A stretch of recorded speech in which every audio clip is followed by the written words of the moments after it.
Halo Kontaners, kembali lagi bersama saya Aziz Husaini, host dari Inside Kontan. Kali ini kita akan ngebahas soal tarif Trump. Ini lagi-lagi tarif Trump bikin runyam dunia, termasuk di Indonesia. Hari ini kita ada tamu spesial nih, yang akan membahas soal efek dari Trump yang akan menambah tarif 100% ke produknya Cina. Ada Bang Diki, apa kabar Bang Diki? Alhamdulillah baik Bang Aziz. Sehat Bang Diki ya? Alhamdulillah. Mas Ian, apa kabar Mas? Panas. Wah, panas Mas Ian ya. Tarif. Hot terus ya. Tarifnya jadi hot karena Trump berulah lagi. Terbakar tarif Trump gitu. Terbakar. Mas Hafid, apa kabar Mas Hafid? Alhamdulillah sehat. Sehat ya Mas Hafid. Kita mau bahas ini nih, Ya. Mas Hafid, soal efek Trump lagi di tengah situasi ekonomi global, ya kan? Tapi dampaknya juga pasti ke Indonesia. Bisa dielaborasi nih, Mas Ian. Ini sebenarnya bermula dari apa? Ya kalau dilihat dari akhir pekan lalu ya, jadi ada Trump tuh mulai bikin satu kalimat yang ini kan ekonomi terbesar pertama dan kedua lagi berantem. Ya. Lagi mereka dan kebetulan kalau dari segi bintangnya tuh bukan bintang horoskop itu sama-sama itu ya mereka ya. Keras ya. Ya, sama-sama keras. Nah Gitu itu. ya. Jadi kalau lihat dari ini pada akhir pekan tuh kalau kita lihat Dow Jones jatuh, sementara dari Amerika tuh juga bursa Dow Jones tuh menguap sekitar berapa 33.000 triliun. Ya, sekitar Luar biasa ya. Nah itu yang bikin jadi tiba-tiba tapi memang setelah itu ya biasa balik lagi. Jadi memang indeks itu bursa itu sangat ini oleh sentimen sesaat sih biasanya. Jadi itu memang yang pasar kaget lah. Habis itu mereka biasanya adjust, ya mungkin sekarang udah balik lagi meskipun kalau kita lihat di bursa Jakarta ya hari ini hari apa nih? Selasa sekarang jam 3 ya merah lagi gitu. Merah lagi. Jadi kena efek juga nggak kira-kira? Kalau yang hari ini ya kebetulan kalau lihat dari pergerakan bursa itu yang jatuh memang kebanyakan saham Prayogo. Oke. Jadi yang selama ini kita tahu dia itu banyak menopang indeks ya lagi jatuh gitu. Nah kita lagi coba cek sebetulnya ada apa atau memang ini profit taking atau seperti apa. Nah itu memang ya namanya investasi memang seperti itu. Kalau misalnya yang jangka pendek ya. Tapi Mas Ian, artinya ancaman Trump ini kan berlaku 1 November ya. Ya. Jadi dia mengancam akan menaikkan tarif 100% terhadap seluruh komoditas impor Cina. Ya. Ini kan respon dari kebijakan Cina yang melarang ekspor tanah jarang ya. Ya. Bahkan konon katanya Cina sudah mengirim surat ke seluruh negara nih bahwa mereka akan membatasi ekspor tanah jarang. Trump marah kan? Trump marah karena itu komoditas bahan baku penting untuk berbagai industri strategis, mobil listrik, komponen pesawat terbang, kan? elektronik, dan langsung menyebut Cina mencederai kesepakatan jeda perang tarif. Mereka kan sebenarnya sekarang lagi jeda perang tarif nih, lagi gencatan senjata. Cina mengkhianati kesepakatan gencatan senjata dengan mengeluarkan kebijakan akan melarang ekspor tanah jarang tersebut. Nah, sebenarnya ya lagi tadi bicara sentimen bahwa kebijakan Trump ini kan semakin menyulut ketidakpastian ya di pasar keuangan, bukan hanya pasar keuangan seperti komoditas, selain ekuitas juga kan akan terdampak. Lalu sebenarnya bagaimana nih investor membaca arah pergerakan pasar di tengah kondisi yang sangat labil? Karena kita tahu sekarang di saat bersamaan justru harga emas nih yang meroket ya. Karena itu sebagai salah satu aset safe haven yang dinilai paling aman sebagai aset lindung nilai. Nah, gimana nih kira-kira kondisinya? Ini unik kalau sekarang ini. Jadi pada saat kondisi kayak gini ada dua aset yang memang bertolak belakang. Satu safe haven naik, sementara yang gonjang-ganjingnya kenceng juga Bitcoin, kripto juga naik. Jadi memang ini ada sebuah anomali ini tiba-tiba dua-duanya naik. Tapi memang bisa dijelasin sih ketika memang kondisi kayak gini investor harus lebih ya balik lagi mereka tuh investasi untuk apa sih? Jangka pendek, jangka menengah, jangka panjang. Lalu untuk tipikalnya apa? Apakah konservatif, moderat atau agresif? Harus balik lagi ke situ. Jadi patuh pada mereka punya risiko ini resiko. Nah itu ya yang harus tetap di situ. Kecuali kalau memang yang suka trading saham main day to day ya itu beda lagi. Mereka mau nggak mau harus melototin gerakan saham terus. Cuma ketika memang kita udah punya tujuan jangka menengah, jangka panjang, jangka pendek, nah itu udah ya udah tinggal konsisten di situ aja. Tapi memang ada pergeseran aset nantinya. Apakah nanti akan lebih banyak ke yang aset lebih aman? Nah itu bisa juga. Udah mulai ada semacam pergeseran aset sih. Untuk Jadi aset fenomena yang portofolio. sekarang ini menegaskan Bitcoin itu sebagai salah satu aset safe haven Oh sebenarnya. enggak, justru enggak. Ya, kalau Bitcoin sih memang agak susah disebut sebagai safe haven ya. Ya. Kalau lihat dari sekarang ini malah agak mengkhawatirkan karena kalau lihat dari Bitcoin kan disebut dari penambangan. Nah, jumlah Bitcoin semakin terbatas. Nah, sekarang ini lagi ada tren kalau susah menambang Bitcoin. Jadi Bitcoin kan menghasilkan dari penambangan. Nah, sekarang algoritma untuk menambang itu makin sulit karena jumlahnya makin jarang. Nah, ini diperlukan jumlah listrik yang semakin besar. Kekuatan listrik untuk nambang. Nah, makanya itu yang bikin harga Bitcoin tuh naik ya. Itu sih yang terjadi. Ya, kalau dilihat persoalan tadi ya, Mas Hafid ya, soal perang tarif yang dilakukan Amerika dan Cina. Ini efeknya gimana nih, Bang Diki, ke Indonesia lah, terkait ke bursa, kemudian ke yang lain-lain. Ini efeknya apakah jangka panjang atau nanti hanya sebenarnya saat aja? Ya kalau dilihat dari yang kemarin ya, minggu lalu itu kan awal munculnya pernyataan Trump Ya. terkait rencana penambahan tarif impor untuk Cina 100% itu. Ya. Itu kita belum terkena efek karena perbedaan waktu gitu ya. Weekend juga kan itu kan. Di Jumat itu kemarin masih cetak rekor ya IHSG. Oh, masih ya. Jumat masih ya. Masih hijau ya. Masih hijau, masih berlanjut. Walaupun naiknya sekitar 0,08% ya kemarin. Oke. Atas 8 ribuan. Nah setelah Senin itu baru kelihatan tuh. Mulai terkoreksi IHSG. Tapi Tapi kalau analis kan banyak menyatakan bahwa sekarang ini kondisi pasar saham di kita itu sudah bergerak nggak normal lagi. Artinya lebih banyak justru dipengaruhi oleh transaksi saham-saham di konglomerasi gitu ya. Oke. Kalau beberapa catatan yang saya punya sih memang ketika hari Jumat itu IHSG masih cetak rekor, sejumlah saham konglomerasi yang sepanjang tahun berjalan 2025 itu jadi saham-saham penggerak IHSG memang mengalami kenaikan ya. Ini atau ada efek purbaya yang datang ke bursa? Ya sebenarnya kalau pasar itu kan penggeraknya ini ya persepsi sama ekspektasi biasanya. Menggerakkan artinya sentimen dua itu kan.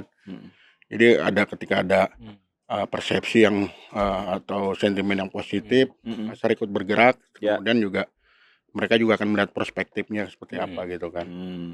Nah kalau dilihat ini penutupan kemarin Jumat itu kan ada dua saham penggerak IHSG kayak DCI itu. Oh ya, data center. Data center ya. Data center. Salim ya. Itu memang mengalami kenaikan 0,07% ya ke 280.500. Nah itu naik dibanding hari sebelumnya, hari Kamis itu masih di 280.300. Oke. Nah di bursa itu di hari Senin itu ketika bursa terkoreksi, saham DCI juga terkoreksi itu. Oh gitu ya. Di kisaran 1,78% ke posisi 275.500. Saham DSSA juga punya Sinarmas. Sinarmas ya. Sinarmas itu terkoreksi juga di kisaran 0,26% di hari di hari Senin itu. Di hari Senin itu dia di hari Senin dia terkoreksi 1,77% ke 105.525. Oke. Ya artinya ada sedikit pengaruh dari penggerak-penggerak IHSG yang mengalami koreksi itu jadi pemberatnya gitu. Oke. Yang nggak berbanding lurus dengan pergerakan atau sentimen yang terjadi di Amerika gitu. Tapi setidaknya kondisi itu menggambarkan bahwa IHSG kita terpapar ya rencana penerapan tarif tambahan oleh Trump ini. Ya kalau analis bilang nggak secara langsung ya, karena justru yang tadi yang saya sebut penggeraknya itu kan pasar itu persepsi sama tadi ya apa namanya ekspektasi gitu. Ya. Nah ini kan ketika Trump membicarakan atau mengutarakan soal niatnya menerapkan taman 100% itu kan, itu ekspektasi dari pasar kan melihat bahwa akan ada apa namanya goncangan di ekonomi global. Kemudian juga mempengaruhi earning atau laba perusahaan kan. Makanya perusahaan-perusahaan di AS itu saham-sahamnya pada ini juga ya terkoreksi ya, bursa-bursa kayak Dow Jones, S&P 500, di Eropa juga seperti Ya, bahkan lebih dari 3.000 triliun kabur ya. Ya. Ya, saat itu ya. Pada saat Iya, omongan Iya, pada Trump saat pertama itu unggahan di medsos dia keluar itu langsung loh. di langsung kabur ya. Langsung kabur. medsosnya Luar Trump. biasa itu kan. Iya, karena ketika bicara tadi efek Trump apa perseteruan dagang itu kan, Ini raksasa sama yang raksasa nih. yang tercipta kan asumsinya bahwa perekonomian global akan terganggu karena Betul. biaya bahan baku akan naik, Ya. supply chain juga terganggu juga pasokannya ya kan, kemudian juga perdagangannya dan laba-laba perusahaan juga proyeksinya perkirakan akan terganggu juga gitu kan. Ini yang membuat apa sentimen di Amerika itu bergejolak gitu sampai membuat pasar-pasar di sana tuh anjlok. Nah di kita ini kan belum terasa ketika hari Jumatnya itu kita berbeda waktunya gitu. Tapi di hari Senin ya mulai ada. Iya, secara Sampai langsung sekarang ya, nggak selesai ya? terpengaruh sih ya. Cuman memang ada terpaparannya Ada gitu. ada kenaikan nggak? Tren kenaikan capital outflow juga di bursa kita. Kalau Jumat Di hari kemarin Senin. Malah masuk hari Senin di tuh. Senin malah Malah inflow. inflow. Iya, dari Jumat itu sebenarnya inflow ya, cuman lebih besar tuh di Senin malah. Oke. Di Senin itu di atas 2, berapa triliun ya? Sekitar 2 triliun. 2,29 triliun ya di Senin itu.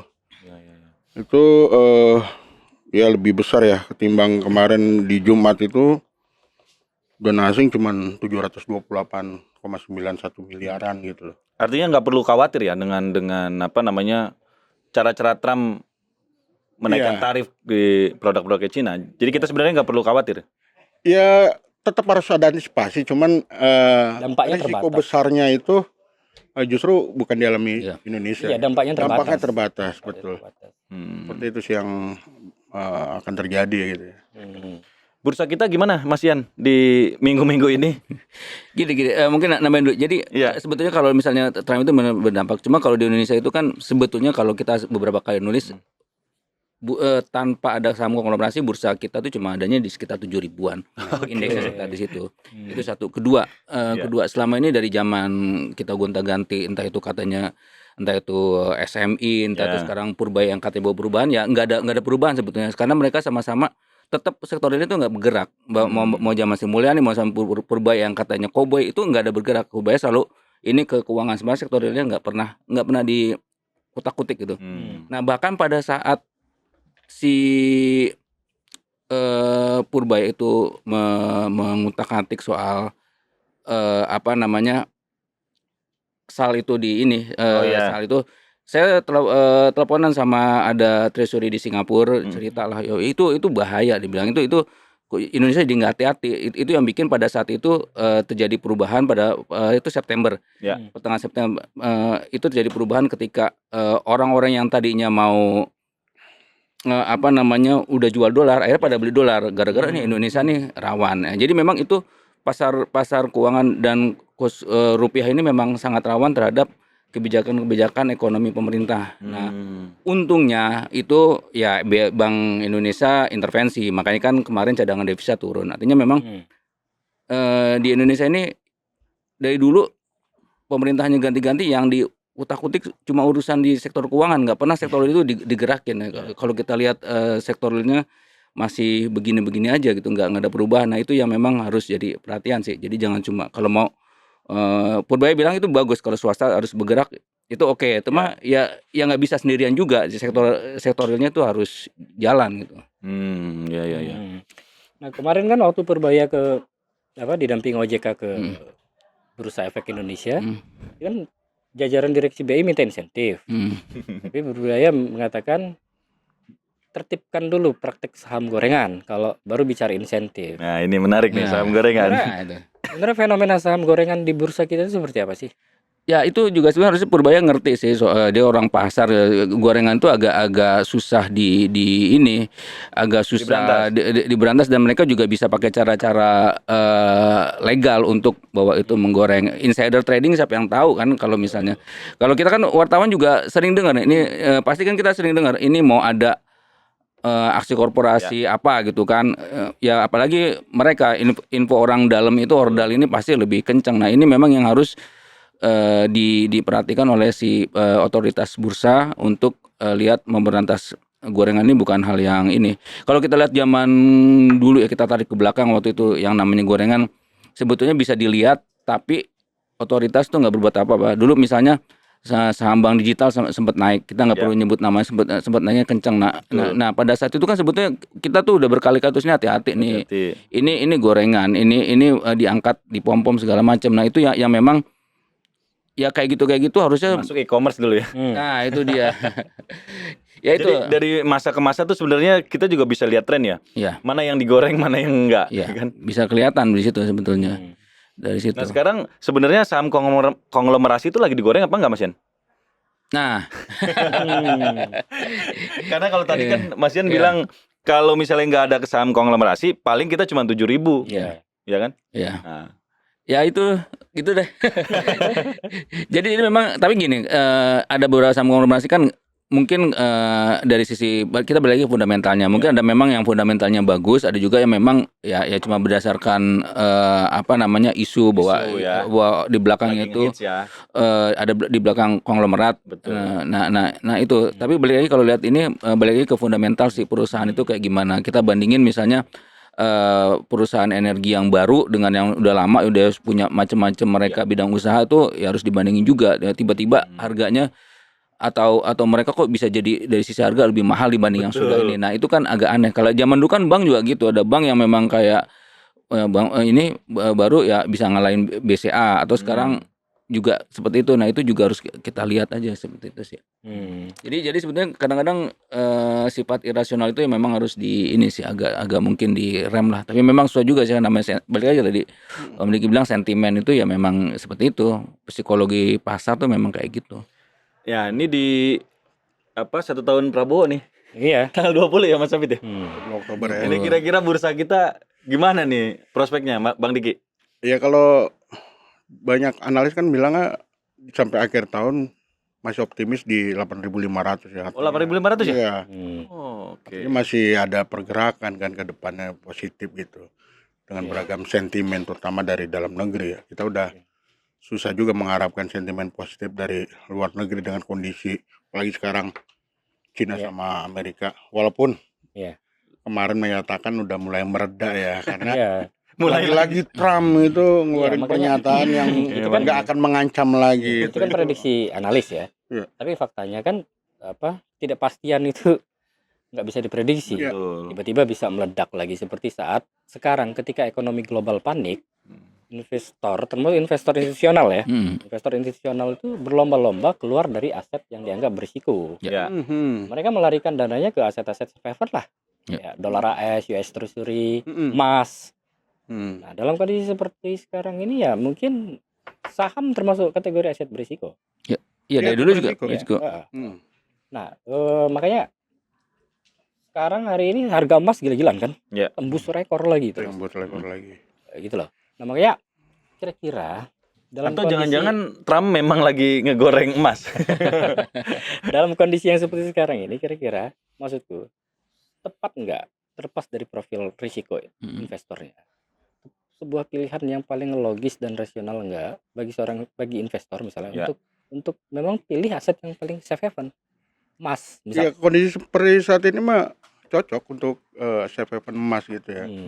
Apalagi sekarang bukan hanya retail yang berlomba-lomba mengumpulkan aset safe haven, bank-bank sentral juga. Bank-bank dunia semakin gencar memburu itu ya aset safe haven, karena dianggapnya kalaupun terkoreksi juga nggak terlalu dalam gitu. Bahkan Warren Buffett juga mulai melirik emas loh. Bukannya kemarin ada yang katanya jual ini emas bank sentral? Masalah mana tuh? Yang 10 triliun itu ya? Gede juga itu. Ya karena dibantah-bantah. Berarti jual ya berarti ya. Ya. Kalau dibantah biasanya lagi. Iya, soalnya kan ada laporan lembaga resminya tuh, Ji. Nah itu dia. Lupa aku nama lembaganya itu kan. Dia yang bocorkan. Ya karena returnnya juga yang kemarin kita tulis itu dalam setahun bisa 50%. Iya betul.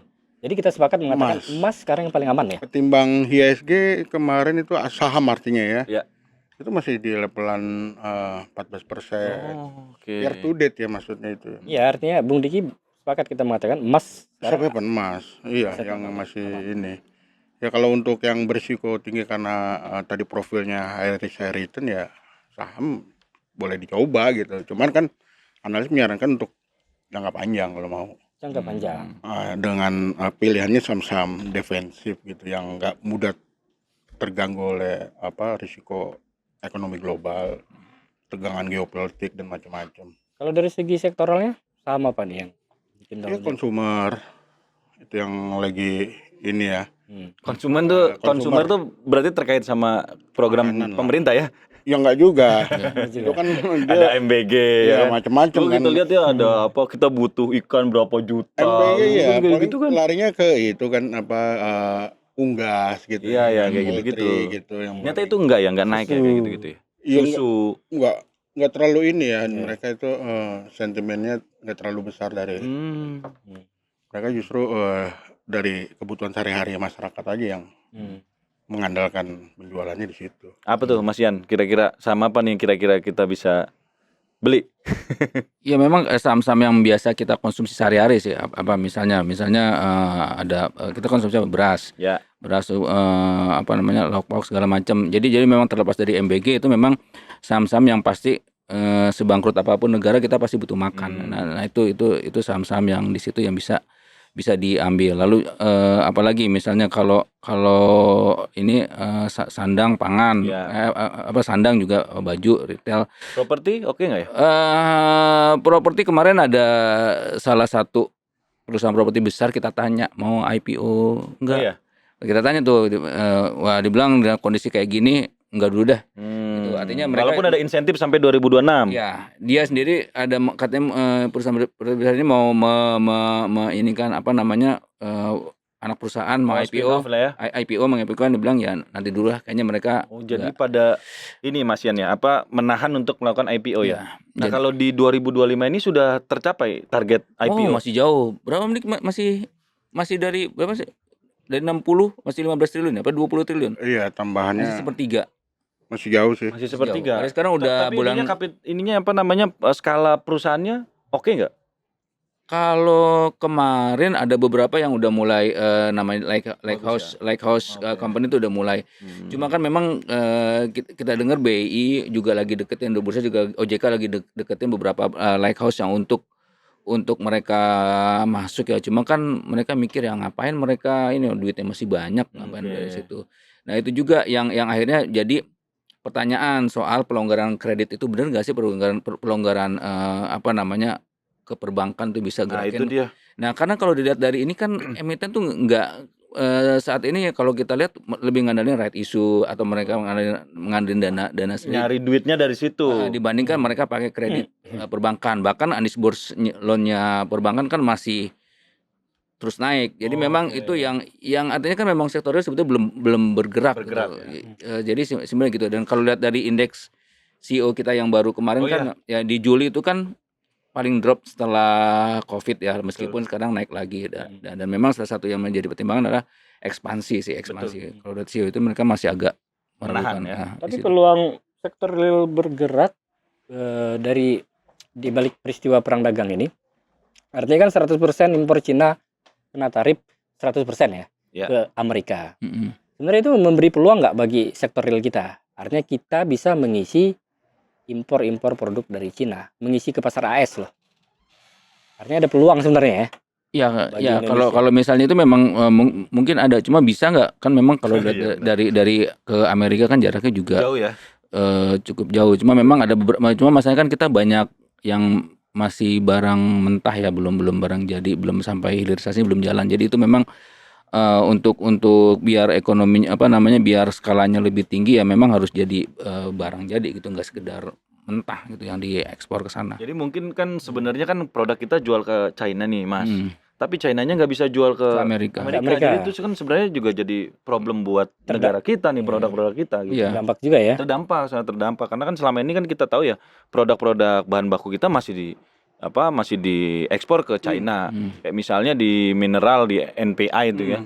Itu kan sebenarnya masih bahan baku mentah lah bahkan gitu. Ya, Ya, itu dia. dijualnya kan ke smelternya China gitu. Nah, ini kan dia akan jual ke sana sebenarnya kan. Yang tanah jarang sebenarnya kan kalau di kita kan sebenarnya udah ada udah ada aturannya. Iya. Ya, kita akan mulai mengelola lah katakanlah kayak begitu. Tapi kan sejauh ini belum ada teknologi yang mumpuni untuk mengolah tanah jarang di Indonesia. Akhirnya tanah jarangnya diekspor ke China. Nah, China lah yang memproduksi itu kemudian mengekspor ke Amerika Iya, gitu. Cina memang rata-rata ini ya banyak memproduksi semua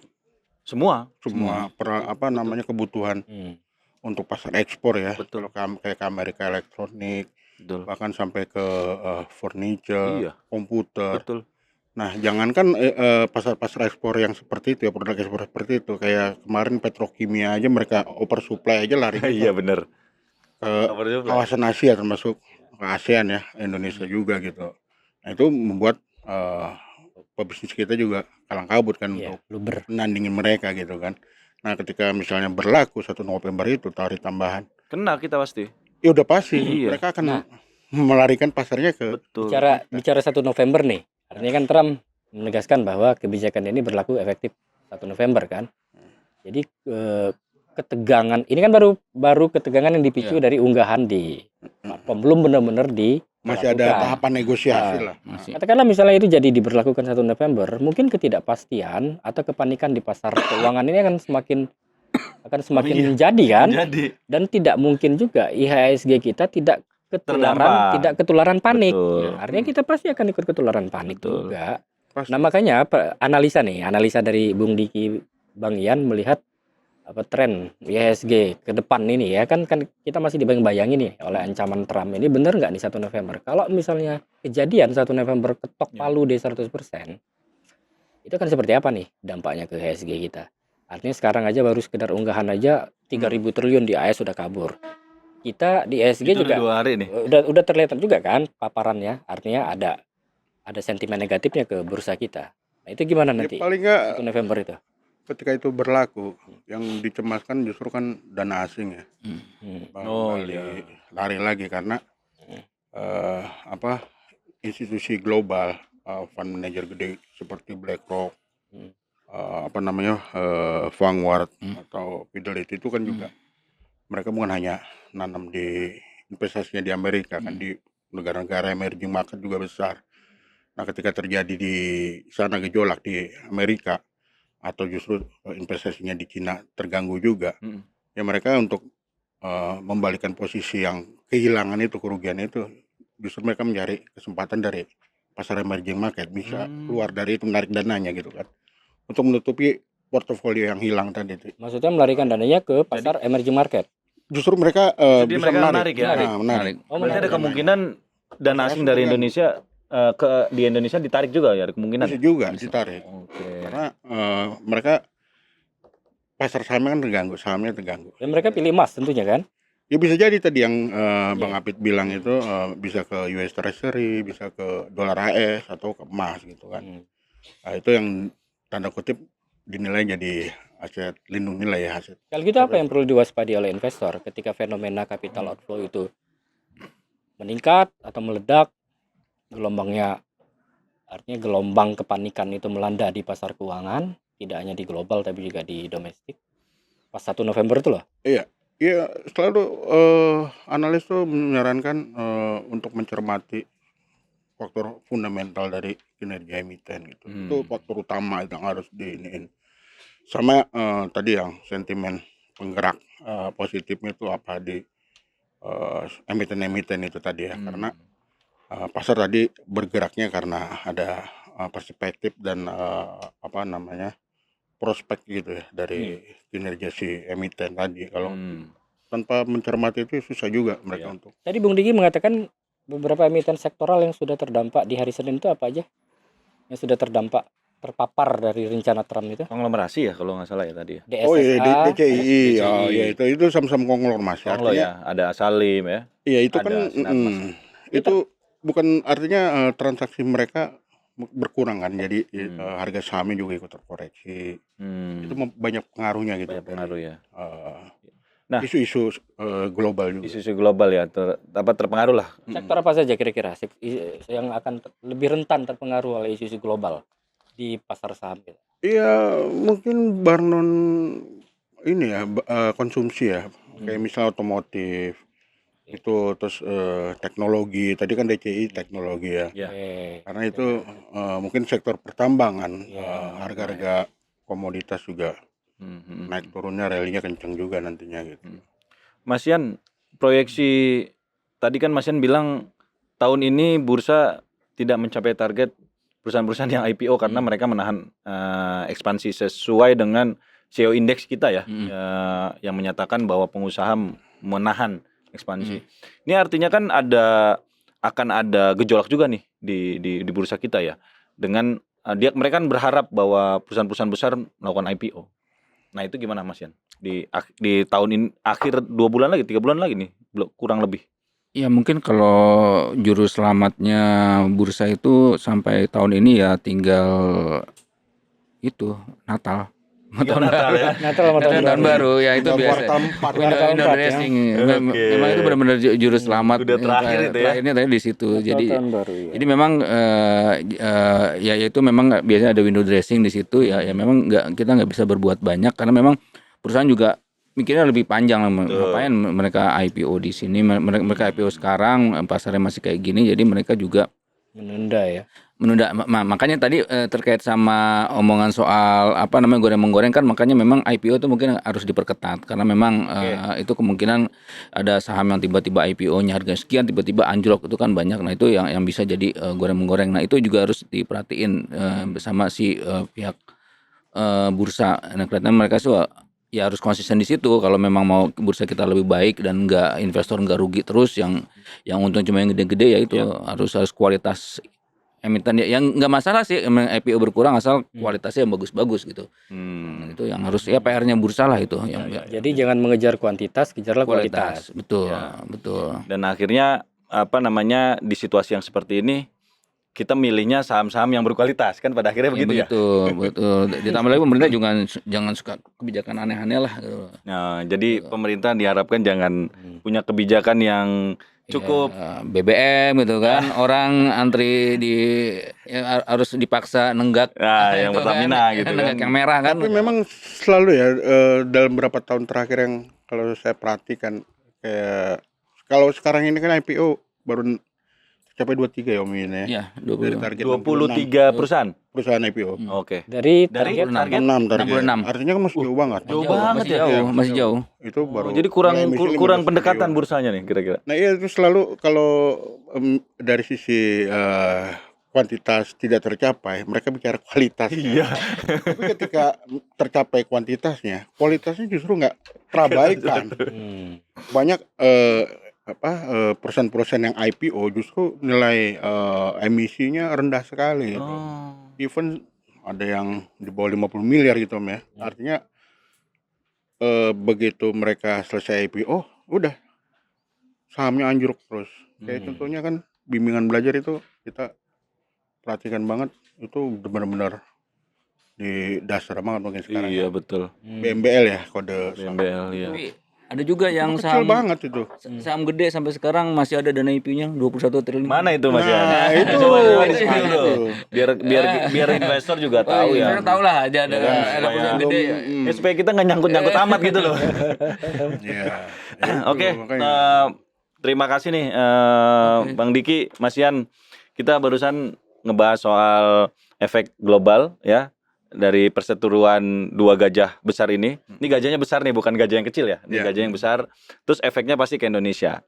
Nah, Ini mau tayang mau Jumat kan? oh iya. Ya, ini kan Jumat tayang. Jadi Jumat harus tayang. harus ini apa namanya mau weekend tuh. Betul. Tapi biasanya ada profit taking bursa turun. Nah, ada Nanti buat Senin depan itunya. buat Senin depan. Jadi memang kita baru aja ngebahas soal gimana sih sebenarnya efek dari perseteruan global ya antara Cina dan Amerika terkait dengan bursa saham kita yang 2 hari ini merah ya, Ya. Mas Yan ya.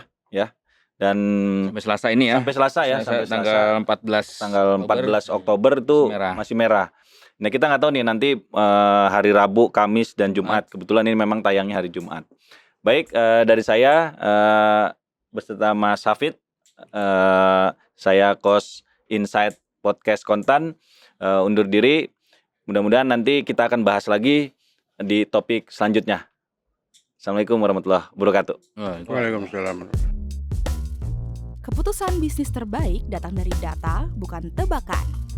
Mudah berlangganan Business Insight dengan subscribe with Google.